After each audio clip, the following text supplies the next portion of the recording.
به اسم تعالی. پیام تبریکی و اطلاعیه ویژه آشپزخانه محشل پامیر با مناسبت ماه مبارک رمضان. با نهایت احترام و افتخار فرارسیدن ماه پربرکت روح افزای رمضان را به تمام مسلمانان جهان تبریک و تهنیت عرض می داریم.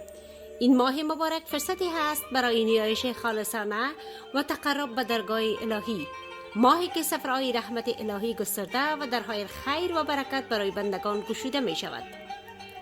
آشپزخانه محشل پامیر در راستای خدمت رسانی بهتر در این ماه مبارک با ارائه غذاهای متنوع، لذیذ، کاملا بهداشتی، با نرخ مناسب و کیفیت عالی در خدمت شما عزیزان قرار می گیرد.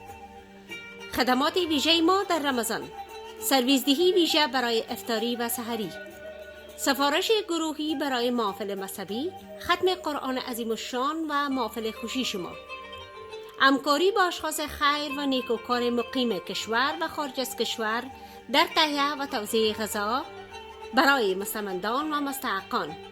با ما همراه باشید تا در این ماه مبارک سفره از مهر برکت را با هم آماده سازیم. آدرس: سرک چلستون، استادگاه آقا علی شمس، کابل، افغانستان. شماره های تماس با ما: مثبت 93 77 85 85 256، مثبت 93 78 95 80 522. آشپزخانه محشل پامیر همراه شما در لحظات پرفیض رمضانی.